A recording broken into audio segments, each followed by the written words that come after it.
할렐루야. 부활하신 예수님을 찬양합시다.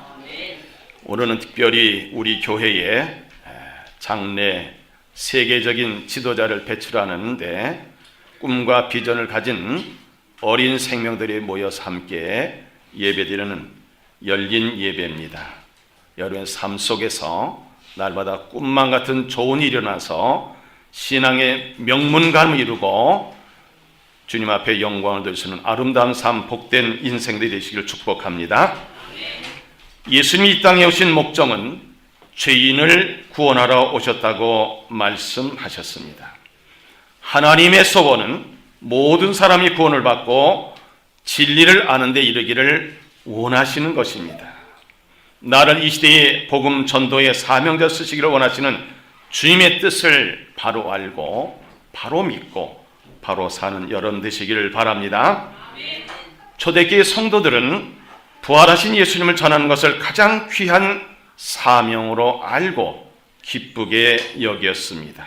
그리고 그들은 복음 전파에서 목숨을 걸고 그 사명을 잘 감당하였습니다. 그래서 오늘 설교 제목을 복음 전도 첫 번째 사명자로 정했습니다. 오늘 말씀을 들을 수 있는 여러분이 되셔서 잘 들으시고 큰 은혜 받으셔서 사명을 잘 감당하는 복된 시간 되시기를 축복합니다. 그럼 복음이란 무엇입니까? 글자 그대로 복된 소리, 복된 소식, 복된 말씀입니다. 그럼 구체적으로 복음이 누구입니까? 예수님이십니다. 즉 복음의 본체는 예수님이십니다. 예수님 자체가 복음이라는 말씀입니다. 요한복음에 보면 요한복음 1장 12절에 영접하는 자고 그 이름을 믿는 자들에게는 하나님의 자녀가 되는 권세를 주셨다고 했습니다. 다시 말하면 예수님 때문에는 하나님의 자녀가 될 수가 있기 때문입니다. 또 예수님께서 이렇게 말씀하셨습니다. 요한복음 3장 16절입니다. 하나님이 세상을 이처럼 사랑하사 독생자를 주셨으니 이는 그를 믿는 자마다 멸망하지 않고 영생을 얻게 하려 하심이라. 아멘. 예수님 때문에 멸망당하지 않고 우리는 영생을 얻을 수 있다는 말씀입니다. 예수님도 친히 당신에 대해서 이렇게 말씀하셨습니다. 요한복음 14장 6절입니다. 예수께서 이르시되 내가 곧 길이요 진리요 생명이니 나로 말미암지 않고는 아버지께로 올 자가 없느니라. 아멘.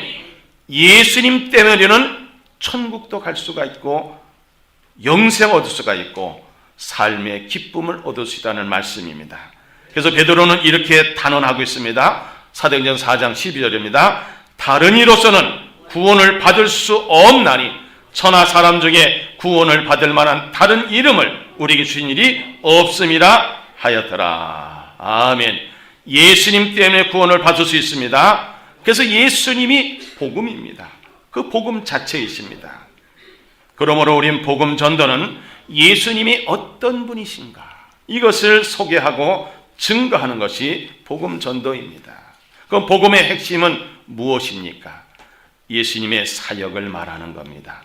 다시 한번 예수님의 탄생과 십자가에서 죽으심과 부활하심과 승천하심과 다시 오실 재림에 대해서 이것이 바로 복음의 핵심입니다. 예수님의 탄생의 소식을 천사들이 이렇게 전했습니다. 누가복음 2장 10절로 11절입니다. 천사가 이르되 무서워하지 말라. 보라 내가 온 백성에게 미칠 큰 기쁨의 좋은 소식을 너희에게 전하노라. 오늘 다윗의 동네에 너를 위하여 구주가 나셨으니 곧 그리스도 주시니라. 아멘. 예수님의 탄생의 소식은 큰 기쁨의 좋은 소식이라는 겁니다. 왜냐하면 하나님께서 인간을 구원하시기 위해서 보내시는 하나님의 독생자, 구원자이기 때문에 그렇습니다. 또 예수님이 십자가의 죽으심과 부활을 바울은 이렇게 선포하고 있습니다. 고린도서 15장 1절로 4절입니다. 형제들아 내가 너희에게 전한 복음을 너희에게 알게 하노니 이는 너희가 받은 것이요 또 그 가운데 선 것이라. 너희가 만일 내가 전한 그 말을 굳게 지키고 헛되이 믿지 아니하였으면 그로 말미암아 구원을 받으리라. 내가 받은 것을 먼저 너에게 전하노니 이는 성경대로 그리스도께서 우리 죄를 위하여 죽으시고 장사 지낸 바 되셨다가 성경대로 삶에 다시 살아나셨다. 아멘입니다. 예수님의 십자가의 죽으심과 예수님의 부활, 이것이 예수님의 사역생 얼마나 귀한 사역이었습니까? 이게 복음의 핵심입니다. 또 예수님의 승천에 대해서 누가복음은 이렇게 기록되어 있습니다. 24장 50절 53절입니다. 시작. 예수께서 그들을 데리고 베다니 앞에서 나가서 손을 들어 그들에게 축복하시더니 축복하시되 그들을 떠나 하늘로 올려주시니 그들이 그에게 경배하고 큰 기쁨으로 예루살렘에 돌아가 늘 성전에서 하나님을 찬송하니라 그랬습니다. 또 재림에 대해서 이렇게 기록됐죠. 사도행전 1장 11절입니다. 이르되 갈릴리 사람들아 어찌하여 서서 하늘을 쳐다보느냐 너희 가운데 하늘로 올려진 이 예수는 하늘로 가심을 본 그대로 오시리라 하였느니라. 아멘입니다. 이제 예수님이 재림할 때를 우리가 기다리는 거 아니겠습니까?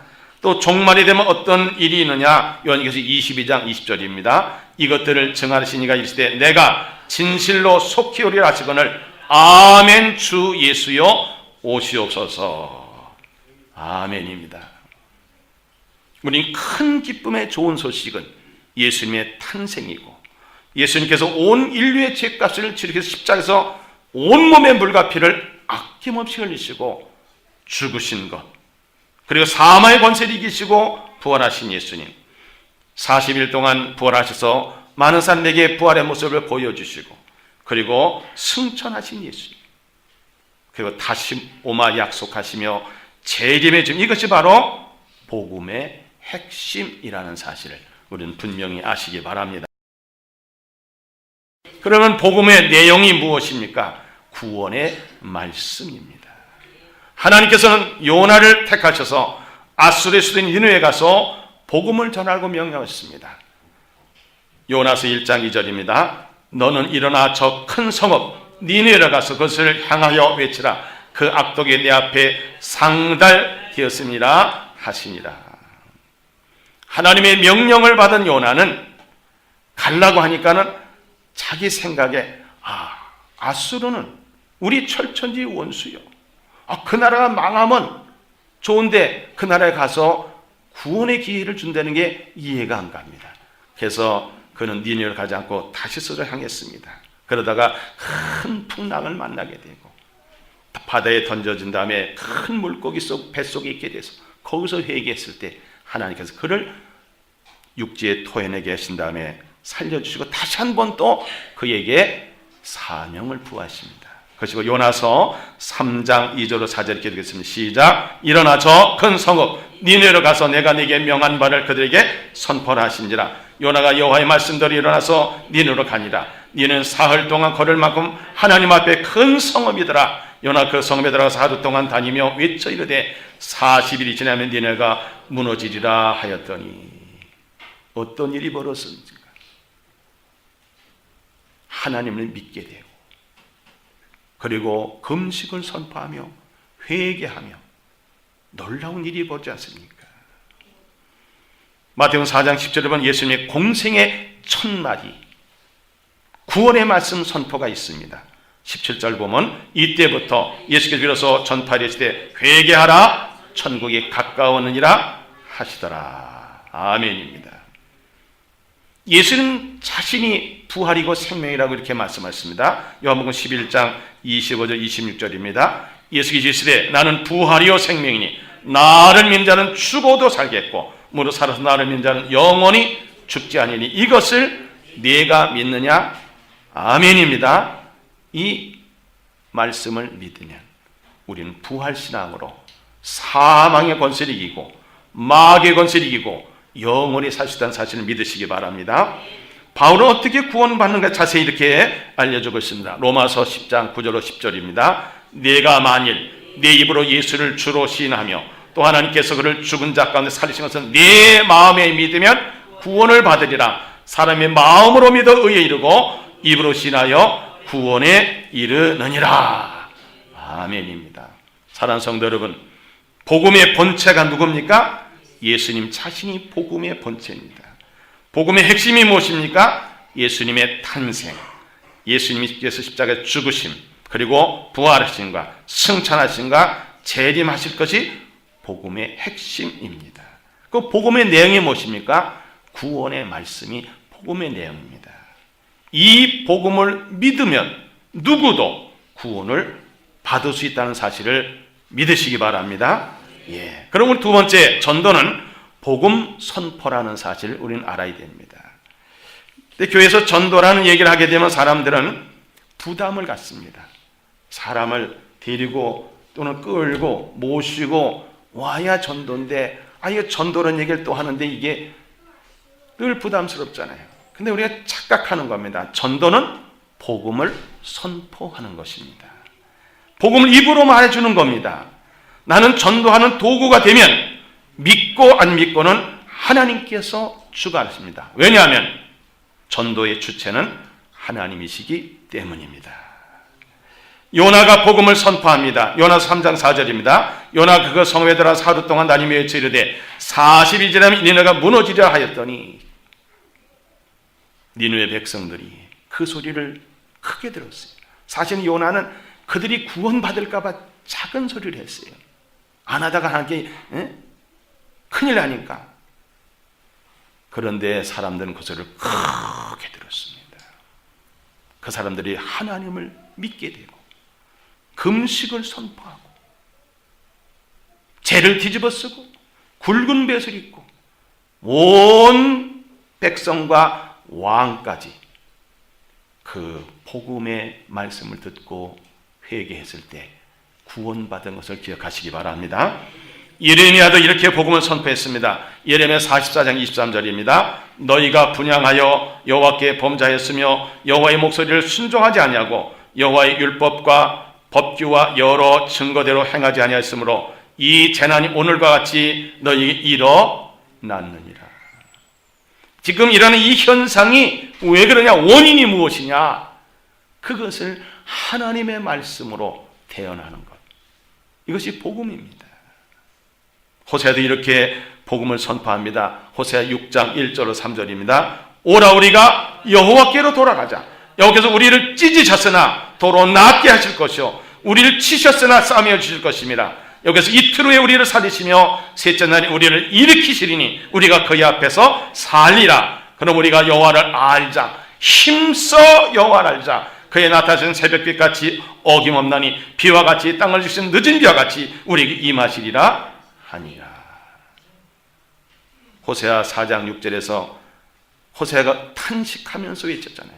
내 백성이 하나님을 아는 지식이 없어서 망한다는 거예요. 그래서 하나님을 힘써 알자는 거예요. 하나님 힘써 아는 것이 구원받는 길인 것을 믿으시길 바랍니다. 구약의 모든 선자들은 고난을 당하면서 하나님의 뜻을 온전히 내서 많은 사람들을 회개시키고 구원받게 하였습니다. 또 예수님은 어떻게 복음을 선포하셨는가? 예수님이 하신 모든 말씀은 다 복음입니다. 우리를 구원받기 위해서 우리를 사랑하신 말씀이지 우리를 잘못되라고 하신 말씀은 하나도 없습니다. 그래서 예수님의 첫 번째 선포, 복음 선포가 마가복음 1장 15절 이렇게 자세히 기록되어 있습니다. 이르시되 때가 찼고 하나님 나라가 가까이 왔으니 회개하고 복음을 믿으라 하시더라. 자, 첫 번째는 때가 찼다 그랬어요. 은혜 받을 때, 구원 받을 때, 회개할 때, 복 받을 때가 찬 거예요, 지금. 이 긴박한 때를 말하는 겁니다. 이 때는 그냥 크로노스의 때가 아니라 카이로스입니다. 하나님 나라가 가까이 왔습니다. 예수님 자신이 하나님 나라를 이 땅에 건설하기 위해서 오신 분이 아니겠습니까? 천국에 대한 말씀. 그리고 회개해야 된다. 그러게 복음을 믿어야 된다. 이렇게 말씀하신 겁니다. 그래서 예수님의 취임사는 누가복음 4장 18절 19절에 있죠. 시작. 주의 성령이 내게 임하셨으니 이는 가난한 자에게 복음을 전하게 하시려고 내게 기름을 부으시고 나를 보내사 포로된 자에게 자유를 눈먼 자에게 다시 보게 함을 전파하며 눌린 자를 자유롭게 하고 주의 은혜의 해를 전파하게 하려 하심이라 하였더라. 그리고 예수님은 친히 다른 사람들이 자꾸 끌어안혀갈 자기들과 함께 있으라 해도 복음을 선포하기 위해서 다니셨습니다. 그 사실이 42절 44절에 있죠. 날이 밝음에 예수께서 나오사 한적한 곳에 가시니 무리가 찾다가 만나서 자기들에게서 떠나시지 못하게 만류하려 하며 예수께서 이르시되 내가 다른 동네들에서도 하나님의 나라 복음을 전하여 하리니 나는 이 일을 위해 보내심을 받아노라 하시고 갈릴리 여도의 땅에서 전도하시더라. 예수님이 이 땅에 오신 목적이 뭐예요? 복음을 선포하기 위해서 전도하러 오셨다고 했습니다. 그리고 예수님께서는 또 우리에게 새 계명을 주셨습니다. 요한복음 13장 34절입니다. 새 계명을 너희에게 주니 서로 사랑하라. 내가 너희를 사랑한 것 같이 너희도 서로 사랑하라. 예수님께서는 회개하라, 또 천국에 대한 말씀, 복음에 대해서 믿으라고. 그리고 이 땅에 사는 동안 우리는 어떻게 살아야만 천국 백성으로 살고 많은 사람들에게 유익을 주며 하나님의 이 땅에 건설하시는가를 늘 말씀하셨습니다. 다시 말하면 예수님은 눈만 뜨면 보는 사람들에게 매일매일 복음을 선포하셨다는 말씀입니다. 또 예수님께서 분부하신 대로 제자들도 복음을 선포했어요. 오순절 성령의 강림을 통해서 성령 충만을 받은 베드로가 설교하지 않습니까? 그 마지막 꿈이 이랬습니다. 사도행전 2장 36절입니다. 그런즉 이스라엘 온 집은 확실히 알지니 너희가 십자가에 못 박은 이 예수를 하나님이 주와 그리스도가 되게 하셨느니라. 그랬더니 사람들이 가슴을 치면서 어찌할꼬. 회개 역사가 나타나고 그리고 그들은 예수를 믿게 되고 구원받게 됐습니다. 사도행전 3장에서 나면서부터 안진뱅이 됐던 사람, 그 사람을 베드로와 요한이 성전에 올라가다 만나가지고 고쳐줬잖아요. 이것 때문에 많은 어려움을 당합니다. 그래도 그들은 복음을 전하지 않습니까? 사도행전 4장 10절로 11절입니다. 너희와 모든 이스라엘 백성들을 알라. 너희가 십자가에 못 박고 하나님이 죽은 자 가운데 살리신 나사렛 예수 그리스도의 이름으로 이 사람이 건강하게 되어 너희 앞에 섰느니라. 이 예수는 너희 건축까지 버린 돌로서 집 모퉁이의 머릿돌이 되었느니라 그랬습니다. 이로 인해서 대제사장과 사두개인들이 시기해서 사도들을 옥에 가뒀습니다. 그래도 그들은 그런 어려운 상황에서도 복음을 선포했습니다. 사도행전 5장 29절 32절입니다. 시작. 베드로와 사도들이 대답하되 사람보다 하나님께 순종하는 것이 마땅하니라. 너희가 나무에 달아 죽인 예수를 우리 조상의 하나님이 살리시고 이스라엘에게 회개함과 죄사함을 주시려고 그를 오른손으로 높이사 임금과 구주로 삼으셨느니라. 우린 이 일의 증인이요 하나님이 자기에게 순종하는 사람들에게 주신 성령도 그러하니라 하더라. 아멘입니다. 어떤 상황 속에서 제자들은 복음을 전했습니다. 복음을 선포했습니다. 바울도 이렇게 담대히 복음을 선포합니다. 사도행전 17장 30절로 31절입니다. 시작. 알지 못하던 시대는 하나님이 간과하셨거니와 이제는 어디든지 사람에게 다 명하사 회개하라 하셨으니 이는 정하신 사람 하여금 천하를 공의로 심판하를 작정하시고 이에 그를 죽은 자 가운데서 다시 살리신 것으로 모든 사람이 믿을 만한 증거를 주셨음이니라 하니라. 모든 사람이 예수가 부활했다는 믿을 만한 증거를 다 보여주신 겁니다. 사도행전 20장 21절에도 보면 유대인과 헬레인들에게 하나님께 대한 회개와 우리 주 예수께 대한 믿음을 증언하는 것이다. 사도들이 특별히 복음을 선포한 것은 하나님께 대한 회개와 예수 그리스도에 대한 믿음을 증언했다는 겁니다. 또 복음에 있어서 바울은 이렇게 자세히 증거하고 있습니다. 로마서 1장 16절 17절입니다. 내가 복음을 부끄러워하지 아니하노니 이 복음은 모든 믿는 자에게 구원을 주신 하나님의 능력이 됨이라. 먼저 유대인이로 그리고 헬라인에게로다 복음의 하나님의 의가 나타나서 믿음으로 믿음의 길을 하나니 기록된 바 오직 이는 믿음으로 말미암아 살리라 함과 같으니라. 아멘. 사랑하는 성도 여러분, 전도는 복음 선포이지 사람을 이끌어오는 것만이 아닌 겁니다. 물론 복음을 선포해서 그 사람을 교회로 인도하면 더 좋죠. 그러나 전도란 자체는 복음을 선포하는 겁니다. 구약의 참된 선자들은 목숨을 내고 이 복음을 전하다가 어려움을 당했고 때는 죽임도 당했습니다. 예수님은 친히 복음을 선포하셨습니다. 제자들도 예수님의 명령을 받아서 목숨 내걸고 복음을 선포하였습니다. 우리도 이 복음 선포의 사명자라는 사실, 복음 전도의 사명자라는 사실을 우리는 알아야 됩니다. 왜냐하면 예수님께서 지상명령으로 말씀하셨죠.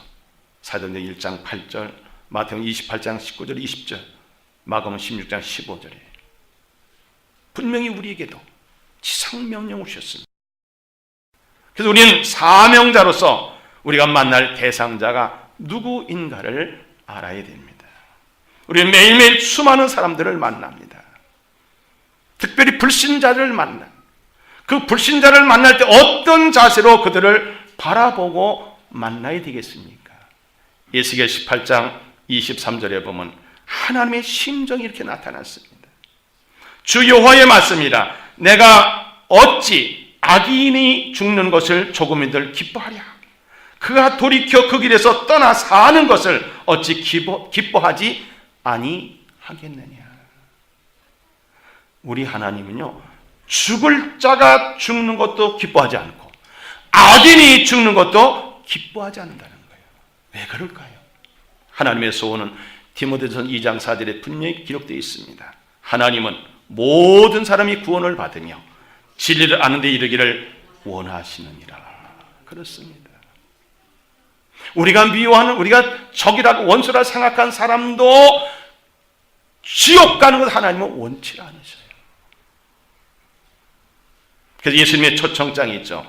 마태복음 11장 28절에도 시작. 수고하고 무거운 짐진 자다 조그만 몇 명만 다 내게로 오라. 내가 너희를 쉬게 하리라. 아멘. 예수님의 초청장은 이 세계는 모든 사람에게 주어진 초청장입니다. 선별해서 보내는 게 아닙니다. 예수님께서 찾아서 녹화하시는 그 모습을, 환상을 보고 또 음성을 들은 사도 요한은 밤모선에서 유배되면서 이렇게 기록하겠습니다. 요한계시록 3장 20절 21절입니다. 볼지어다 내가 문 밖에 서서 두드리노니 누구든지 내 음성을 듣고 문을 열면 내가 그에게로 들어가 그와 더불어 먹고 그는 나와 더불어 먹으리라. 이기는 그에게는 내가 내 보좌에 함께 앉게 하여 주기를 내가 이기고 아버지 보좌에 함께 앉은 것과 같이 하리라. 아멘입니다. 니느웨에 하나님의 마음이 어땠습니까? 요나는 아유 전 철천지 원수 내버려도 망할 텐데, 근데 하나님의 심정이 어땠습니까? 거의 불신자들인 하나님 향한 하나님의 심정이 요나서 4장 11절입니다. 하물며 이 큰 성읍 니느웨는 좌우를 분별하지 못하는 자가 12만여 명이요 가축도 많이 있나니 내가 어찌 아끼지 아니하겠느냐 하시니라. 하나님의 마음은 모든 사람이 구원받기를 원하는 거예요. 우리도 이런 마음을 가지고 불신자들을 바라봐야 돼요. 두 번째는 낙심한 자들입니다. 교회를 다니고 있으면서도 잘 안 나오고 또한 다니면서도 낙심하고 있는 사람들에게 우리는 어떻게 다가가야 할까요? 바울은 사랑하는 디모데, 믿음의 아들 디모데에게 이렇게 권면합니다. 디모데전서 4장 6절로 8절입니다. 내가 이것으로 형제를 깨우치면 그리스도 예수의 좋은 일꾼이 되어 믿음의 말씀과 내가 따른 좋은 교훈으로 양육을 받으리라. 망령되고 허탄한 신화를 버리고 경건에 이르도록 네 자신을 연단하라. 육체의 연단은 약간의 유익이 있으나 경건은 범사에 유익하니 금생과 내생의 약속이 있느니라 그랬습니다. 에베소 교회를 향해서도 바울은 이렇게 권면합니다. 4장 31절 32절입니다. 너희는 모든 악독과 노함과 분냄과 떠드는 것과 비방하는 것을 모든 악의와 함께 버리고 서로 친절하게 하며 불쌍히 여기며 서로 용서하기를 하나님이 그리스도 안에서 너희를 용서하신 것 같이 하라 그랬습니다. 하나님의 사랑에서 바울은 이렇게 또 증거하겠습니다. 로마서 5장 8절입니다. 우리가 아직 죄인 되었을 때 그리스도께서 우리를 위하여 죽으심으로 하나님께서 우리에 대한 자기의 사랑을 확증하셨느니라. 아멘입니다. 사도에는 이렇게 증거하죠. 요한일서 3장 18절입니다. 자녀들아, 우리가 말과 혀로만 사랑하지 말고 행함과 진실함으로 하자. 낙심하여서 방황하는 사람들, 그 사람들이 바로 나의 지체라는, 나의 형제, 나의 가족이라는 사실을 우리는 알아야 됩니다. 그들이 아파할 때 우리가 함께 아파하고, 그들이 울 때 함께 울을 수 있어야 돼요. 그들에게 다시 복음으로 회복될 수 있도록 우리가 주님의 사랑을 가지고 다가가야 됩니다. 또 우리는 실족하여 교회를 떠난 자들을 만나야 돼요. 요즘 교회를 다니다가 목회자에게나 성도들에게 상처를 입고 실망하여 교회를 떠난 사람들입니다. 이 땅에는 제가 추산해 보니까 한 500만 명 이상이 교회에 왔다가 상처 입고 떠난 사람들이에요. 예수님이 이런 말씀하십니다. 마태복음 11장 6절에 누구든지 나로 말미암아 실족하지 아니한 자는 복이 있도다 하시니라. 근데 하나님, 예수님이 이렇게 경고하십니다. 마태복음 18장 6절로 7절입니다. 누구든지 나를 믿는 이 작은 자 중 하나를 실족하게 하면 차라리 연자 맷돌이 그 목에 달려서 깊은 바다에 빠뜨려지는 것이 나으니라. 실족하게 하는 일들이 있음으로 말미암아 세상에 화가 있도다. 실족하게 하는 일이 없을 수는 없으나 실족하게 하는 그 사람에게는 뭐가 있어요? 화가 있도다. 그러는 거예요. 오늘 이 사회에 화가 있는 것은 우리가 많은 사람을 상처를 입히고 실족하게 해서 그 장본인이 나라고 생각할 때 우리는 회개할 수 있고 또 그들에게 다가가서 복음을 전할 수가 있습니다. 그래서 사도에는 이렇게 증거합니다. 요한일서 4장 9절과 19절 21절입니다. 하나님의 사랑이 우리에게 이렇게 나타난 바 되었으니 하나님이 자기의 독생을 세상에 보내심은 그로 말미암아 우리를 살리라 하심이라. 그가 사랑하면 그가 먼저 우리를 사랑하십니다. 누구든지 하나님을 사랑을 하고 그 형제를 미워하면 이는 거짓말하는 자니 보는 바가 형제 사랑하지 아니하는 자는 보지 못하는 바 하나님을 사랑할 수 없느니라. 우리가 이 계명을 주께 받았나니 하나님을 사랑하는 자는 또한 그 형제를 사랑할지니라. 사랑이 정답입니다. 사랑이 정답입니다. 베드로가 이렇게 증거합니다. 베드로서 3장 9절 10절입니다. 주의 약속 어떤 이들이 더디다고 생각하는 것 같이 더딘 것이 아니라 오직 주께서 너희를 대하여 오래 참으사 아무도 멸망하지 아니하고 다 회개하게 이르기를 원하십니다. 그러나 주의 날이 도둑같이 오리니 그날에 하늘이 큰 소리로 떠나가고 물질이 뜨거운 불에 풀어지고 땅과 그 중에 있는 모든 일이 드러나리로다. 아멘.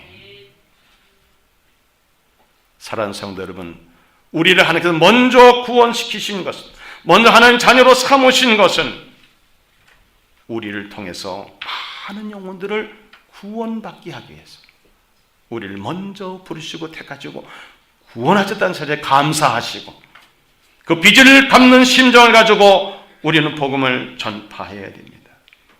바울은 복음 전도가 선택사항이 아니라 했습니다. 나는 부득불할 일이라 했습니다.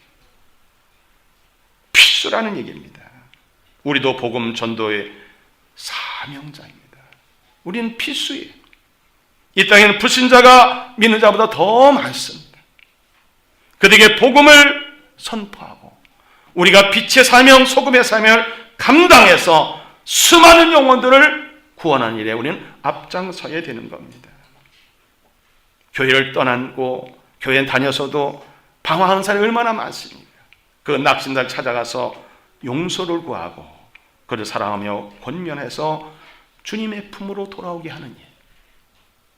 그리고 교회에서 상처를 입고 실족하여 교회를 떠난 분들을 찾아다니며 복음을 선포해야 되는데 다 내 탓이라, 내 책임이라고 느끼고 그들을 잘 섬기시기 바랍니다. 우리가 이 세상 살면서, 이 땅에 살면서 마지막 순간까지 이 사명을 잘 감당하다가 주님이 우리를 부르실 때에 천국에 넉넉히 입성할 수 있도록, 주님 앞에 인정을 받을 수 있도록 나를 통해 수많은 영혼들이 구원받아서 하늘에서 별같이 빛나는 멸관과 상급을 받기 위해서 오늘 이 시간 결단해야 돼요. 불신자들에게, 낙심자들에게, 또 상처를 입고 실족한 자들에게 예수 복음을 선포하셔서 하나님께는 영광을 드리고 이 땅에 하나님 나라를 건설하는데 쓰임받는 사명자들이 다 되시기를 주님의 이름으로 축복합니다. 기도드리겠습니다. 하나님 아버지 감사합니다. 우리가 무엇이라도 이토록 사랑하셔서 구원하시고 이 사명을 주셨나이까. 이 사명을 잘 감당하여 불신자와 낙신자와 실족자들을 찾아다니며 복음을 증거하여 하나님께 영광을 드리고 수많은 영혼을 구원하는 일에 쓰임받는 도구로 성령께서 역사하시고 도와주시고 주님 임마누엘 되셔서 이를 잘 감당하여 천국에 이르러 큰 상을 받는 복된 성도들 되도록 인도하여 주옵소서. 부활하시고 우리에게 귀한 사명을 주신 예수님의 이름으로 간절히 기도하옵나이다. 아멘.